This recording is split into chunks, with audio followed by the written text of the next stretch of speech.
శాంతాకారం భుజగశయనం పద్మనాభం సురేశం విశ్వాకారం గగనసదృశం మేఘవర్ణం శుభాంగం లక్ష్మీకాంతం కమలనయనం యోగి హృద్యానగమ్యం వందే విష్ణు భవభయహరం సర్వలోకైకనాథం సర్వలోకైకనాథం.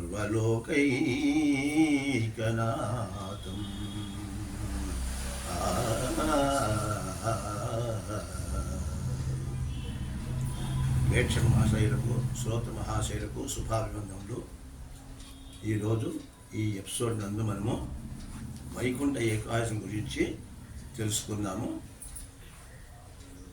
అన్ని ఏకాదశుల్లోకెల్లా ఈ వైకుంఠ ఏకాదశి చాలా ముఖ్యమైనది, గొప్పది, చాలా పవిత్రమైనది, మహత్తరమైనది.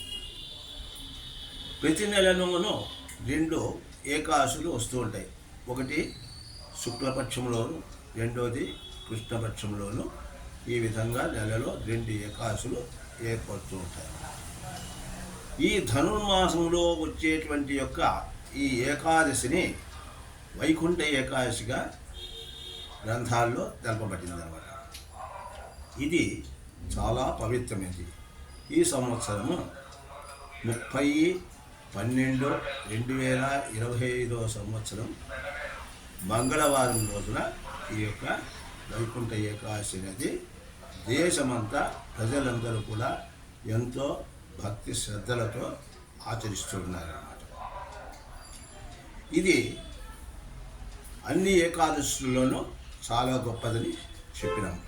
మరి ఈరోజు ఉదయమున భక్తులందరూ కూడా నదులలోనూ, తటాకాల్లోనూ లేదా బావుల వద్దను, శివరకు ఏమీ లేని చోట కనీసము ఇండ్లలో వాళ్ళు ఉదయమే స్నానం చేసి తలకు నీళ్లు పోసుకొని శ్రద్ధాభక్తులతో వీళ్ళు ఇంట్లో కానీ దేవాలయంలో కానీ ఈ యొక్క దైవ దర్శనం చేసుకుంటారనమాట. దేవుణ్ణి దర్శనం చేసుకుంటారు. అంతేకాకుండా దేవుణ్ణి భక్తితో పూజలు చేస్తారు. ఈ ధనమంతా కూడా వీళ్ళు ఒక్క పొద్దు ఉంటారన్నమాట. అంటే భోజనం చేయకుండా కేవలము పాలు పండ్లు తీసుకొని ఆ భగవంతుడి నామస్మరణం చేసుకుంటూ పూజలు చేసుకుంటూ ఆ స్వామిని పూజిస్తారు. ఈ విధంగా చేయడం వల్ల ఎంతో పుణ్యమును సంపాదించుకున్న వాళ్ళు అవుతారన్నమాట. ముఖ్యంగా ఇది విష్ణువాలయంలో ఎక్కువగా ఉంటుంది. ఈరోజు ఆ దేవాలయాలన్నిటిలో ఉత్తర ద్వారం తెరిచి ఉంటారన్నమాట. ఆ రోజున ప్రత్యేకంగా ఉదయమే 3 గంటల నుండే, తెల్లవారుజామున నుండే ప్రజలందరూ దైవ దర్శనంకు వస్తారు. అది కూడా ఉత్తర ద్వారం గుండా ప్రవేశించేసి ఆ స్వామిని దర్శనం చేసుకుంటారు. ఆ విధంగా ఉత్తర ద్వారం ద్వారా దర్శనం చేసుకునే దానివల్ల చాలా పుణ్యము కలుగుతుందని ప్రజల యొక్క నమ్మకము. అంతేకాకుండా తప్పకుండా కలిగి తీరుతుంది కూడా. ఇది మనం చెప్పింది కాదు, పురాణాల్లో పెద్దలు చెప్పినటువంటి యొక్క వాక్యం అన్నమాట.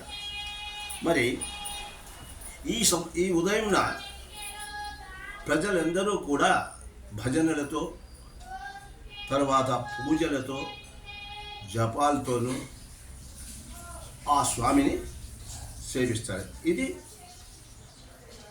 శివాలయంలోనూ చేస్తారు, తర్వాత విష్ణు ఆలయంలోనూ చేస్తారు.